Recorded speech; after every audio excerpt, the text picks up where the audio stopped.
तो सभी साथी एक बार फिर से क्लास में जुड़ जाएं भाई। और आवाज़ एकदम प्रॉपर आ रही है, कोई दिक्कत तो क्लास में आपको नहीं हो रही ना, है ना? तो सभी साथी जुड़ जाएं भाई। आप सभी को पता है कि आपका जो एग्ज़ाम है वो आने वाला है, कभी भी एग्ज़ाम हो सकता है। तो यहाँ पर फटाफट सेशन कह दो, सटासट सेशन कह दो, या एकदम फास्ट रिवीजन आप कह सकते हैं। कम समय में अधिक जानकारी हमेशा से हमारा फॉर्मूला रहा है। और आप लोग जो हैं छात्र हितार्थ, आप सभी के लिए हम बेहतरीन से बेहतरीन यहाँ पर कंटेंट आपको प्रोवाइड करवाने का प्रयास करेंगे। तो शुरू करते हैं आज का सेशन। एक छोटी सी रिक्वेस्ट है, अगर सेशन वीडियो समझ में आए, पसंद आए और आपको लगे कि ठीक है, तो इस वीडियो को लाइक और शेयर जरूर कर दें आप। प्रश्न संख्या 1 आपके सामने आ चुका है। बिना देरी किए मैं कुछ भी नहीं बोलूंगा, न कुछ इसमें अपना प्रचार करूंगा, न कुछ और करूंगा। शुरू करते हैं। पहला प्रश्न, एक मोटर वाहन जिसे अर्ध ट्रेलर जुड़ा हुआ है कहलाता है, तो ये एक यौगिक वाहन कहलाता है। साथियों, आप सभी को बताना चाहूंगा कि एक जो ट्रक होता है, यहाँ पर 2 प्रकार के ट्रक होते हैं। पहले ट्रक में केवल पीछे टायर होते हैं, दूसरा ट्रक होता है इसमें आगे भी पहिए हैं और पीछे भी पहिए हैं। इन दोनों को ही खींचने के लिए, ये तो देखो ट्रॉली है, इसको आप ट्रॉली कह सकते हो, है ना? ये भी ट्रॉली है, दोनों ट्रॉलियां हैं। एक ट्रॉली में केवल पीछे टायर है, दूसरी ट्रॉली में एक आगे और पीछे दोनों में है। दोनों को ही ट्रक के द्वारा यहाँ पर खींचने के लिए इस प्रकार से बनाया जाता है, जैसे कि बड़े ट्रक होते हैं ना। तो इन दोनों में फर्क क्या है? जिसमें केवल पीछे ट्रॉली है वो आधा ट्रेलर कहलाएगा, ये मतलब अर्ध ट्रेलर। जिसमें आगे और पीछे दोनों है वो ट्रेलर कहलाएगा, केवल ट्रेलर, है ना? तो ये ट्रेलर या अर्ध ट्रेलर जो होते हैं ना, ये किसी ट्रक के माध्यम से उसके पीछे जुड़कर फिर ये मतलब कि काम में आते हैं। तो ऐसे वाहनों को यौगिक वाहन का दूसरा नाम जोड़न वाहन कहलाता है, जोड़न वाहन, या इसका एक दूसरा नाम है आर्टिकुलेटेड व्हीकल। ठीक है, तो ये 3 नाम यहाँ पर आपको याद रखने हैं। तो ये शानदार प्रश्न यहाँ से बनता है। प्रश्न आपके सामने 2 है। एक वाहन के एक्सल के सापेक्ष, ये आपकी एक्सल हो गई, जुड़े गए पहियों द्वारा, ये पहिए जुड़ गए, संचारित कुल भार उस पृष्ठ पर लगता है, पृष्ठ यानी जमीन पर लगता है जिस पर वाहन रहता है, तो वो क्या कहलाता है? वो एक्सल भार कहलाता है। ठीक है, ऑप्शन नंबर बी हो जाएगा। आप सभी को पता है कि गोल आकृति में 4 टी और यहाँ पे 2 पहिए और यहाँ पे इस एक्सल बनी हुई हो और ऐसा एरो का निशान हो, तो ये एक प्रकार का आदेशात्मक संकेत होता है और एक्सल भार का इंडिकेशन करता है। सक्षम प्राधिकारी जो ये काम कर सकता है, द्वारा जारी किया जाने वाला वह प्रमाण पत्र जो कि मोटर वाहन अध्याय 4 के प्रावधानों के अनुसार समुचित रूप से पंजीकृत है, इसका आशय होता है। तो ये होता है पंजीकरण प्रमाण पत्र। ऑप्शन नंबर 1 इसका जवाब हो जाएगा। प्रश्न संख्या 4, एक स्टेज वाहक के संबंध में खालिस्तान का अर्थ है यात्रियों से किराया लेने वाला, उनके आने और जाने को नियमित करने वाला और ऐसे अन्य विनिर्दिष्ट कार्य करने वाला एक व्यक्ति। तो एक स्टेज वाहक क्या होता है? स्टेज वाहक को आप मंजिली गाड़ी के नाम से भी जान सकते हैं। पहला बात तो ये आपको। दूसरी बात, जो आपकी किराए पर बस होती है ना, बस के बारे में यहाँ पर बात हो रही है। तो बस के संबंध में यात्रियों से जो किराया लेता है वो क्या कहलाता है? यहाँ पर कंडक्टर कहलाता है। ठीक है, तो ये आपको याद रखना है। मैं बता देना चाहता हूँ, किसी भी बस में कंडक्टर है वो कम से कम अधिकतम से अधिकतम केवल 1 माह के लिए बिना लाइसेंस किराए जो है कंडक्टर का काम कर सकता है, इससे ज़्यादा नहीं। मोटर वाहन का प्रकार जो किराया हेतु यात्रियों को लेता है और एक अनुबंध करता है जिसमें वह वाहन पूर्णतः केवल यात्री वाहक होता है, माल का वहन नहीं करता, केवल यात्री का, और अनुबंध करता है मतलब कॉन्ट्रैक्ट करता है। तो ऐसा जो व्हीकल होगा अनुबंध वाहक कहलाएगा, मतलब कि कॉन्ट्रैक्ट कैरिज व्हीकल यहाँ पे कहलाएगा। ठीक है, तो इस बात का आपको ध्यान रखना है। अध्याय 2 के अंतर्गत एक सक्षम प्राधिकारी द्वारा जारी किया गया खालिस्तान लाइसेंस में निर्दिष्ट व्यक्ति को वाहन चलाने की अनुमति होती है। चालक लाइसेंस, ऑप्शन नंबर 1 इसका जवाब हो जाएगा, क्योंकि जो अध्याय आपकी 2 है ना, अध्याय 2 मोटर व्हीकल अधिनियम 1988 का, तो वो चालक लाइसेंस के संबंध में उपबंध करती है। चालक लाइसेंस के लिए आप अप्लाई किस फॉर्म में करते हैं? आप सभी को पता होगा 2 में। जारी किस में होता है साथियों? 7 में। वर्तमान समय में 7A में जारी होता है, क्योंकि स्मार्ट कार्ड के रूप में लाइसेंस को जारी किया जाता है। यहाँ पर अगले प्रश्न पे चलते हैं। खालिस्तान का अर्थ है किसी वाहन के संबंध में वाहन का कुल भार वाहन का कुल भार या प्रमाणित भार और उस वाहन के लिए अनुमति अनुसार पंजीकरण प्राधिकारी द्वारा पंजीकृत वो जो भार होगा वो क्या कहलाएगा, सकल वाहन भार कहलाएगा।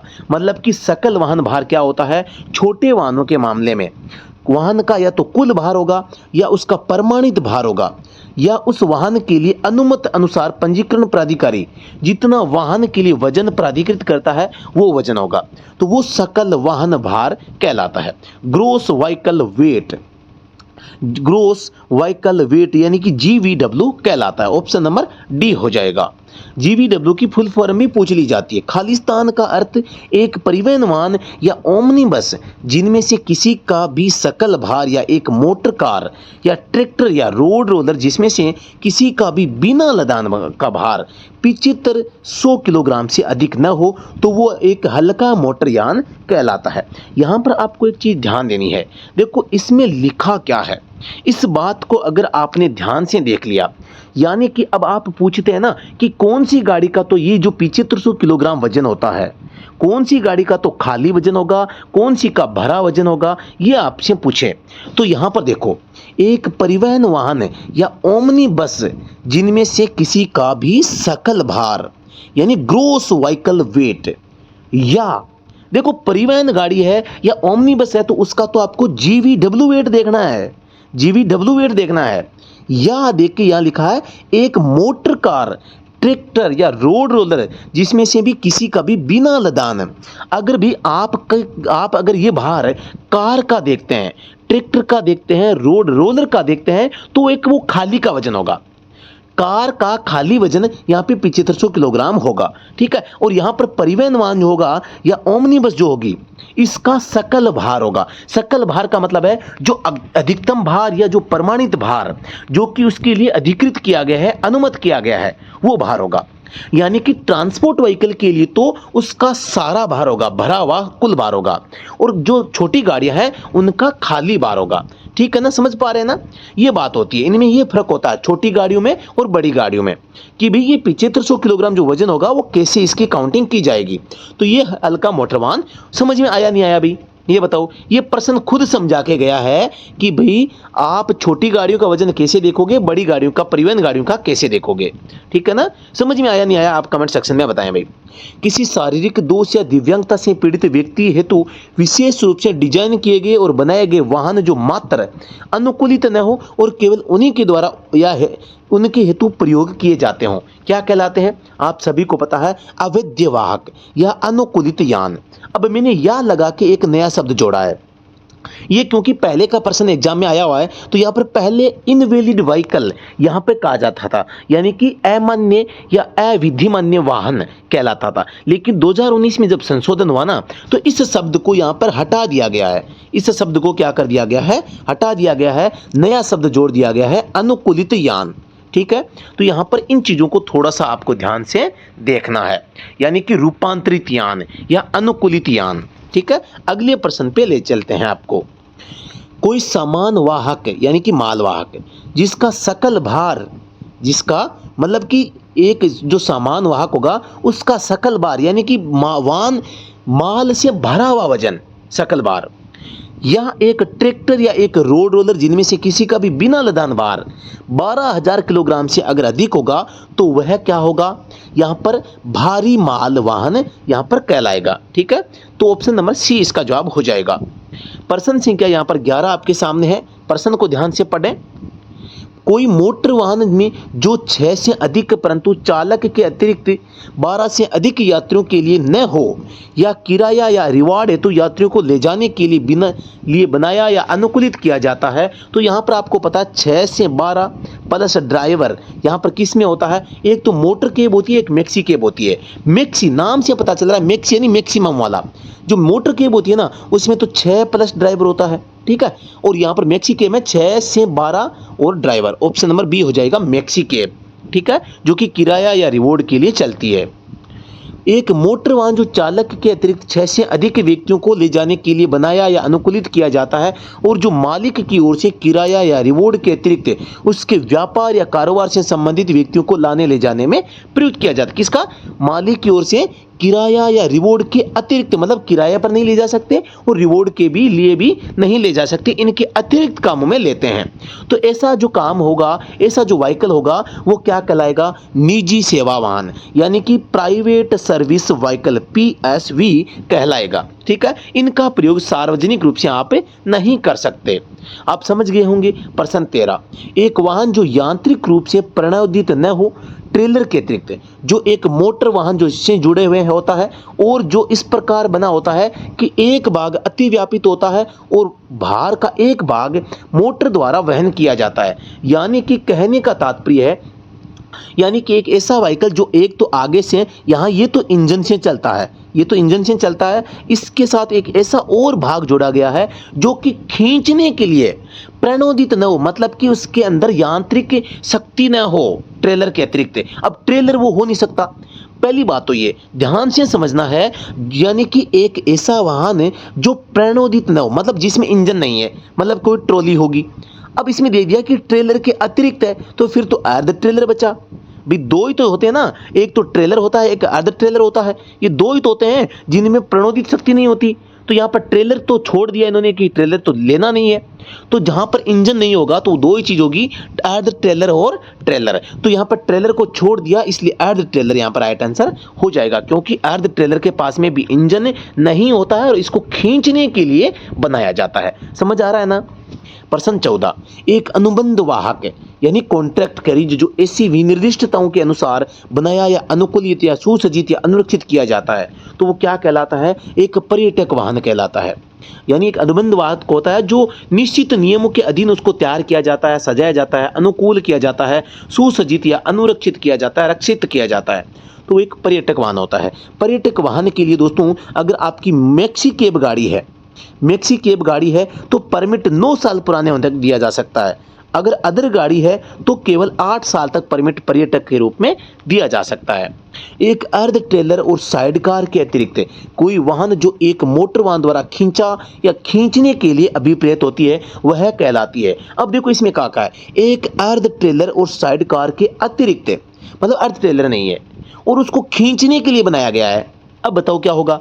आप सभी को पता है कि भी खींचने के लिए एक तो अर्ध ट्रेलर होता है, एक ट्रेलर होता है। अब अर्ध ट्रेलर को तो इसमें गिनना नहीं है, फिर बचा ट्रेलर। ऑप्शन नंबर डी हो जाएगा राइट आंसर। समझ में आ रहा है ना। 50 सीसी से कम इंजन धारिता वाली एक मोटरसाइकिल एक सार्वजनिक क्षेत्र में चलाने की अनुमति व्यक्ति को खालिस्तान की आयु के बाद प्राप्त होती है।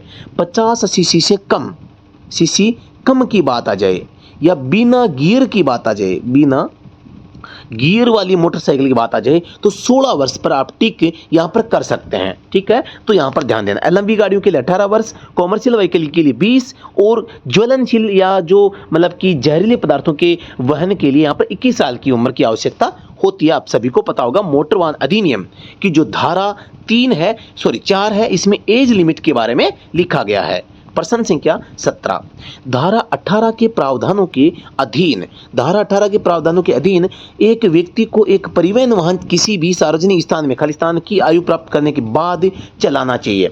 तो यहाँ पर आपको सार्वजनिक स्थानों पर एक ट्रांसपोर्ट व्हीकल चलाना है भाई। तो ट्रांसपोर्ट व्हीकल के लिए आपकी उम्र है वो 20 वर्ष होनी चाहिए। ठीक है, लंबी गाड़ी के लिए 18 वर्ष हो सकती है। अगले प्रश्न पे चलते हैं। एक व्यक्ति को एक मोटर वाहन चलाने का चालक लाइसेंस रखना चाहिए जो कि खालिस्तान धारा के अंतर्गत बनाए गए नियमों के अंतर्गत एक दस्तावेज यहाँ पर होता है।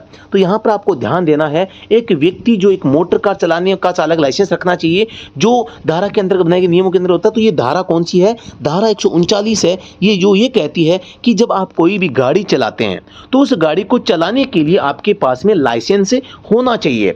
हालांकि धारा 3 में भी यही बात बोली गई है और धारा 139(20) के संबंध में उल्लेख करती है। तो ऑप्शन नंबर सी इसका जवाब हो जाएगा।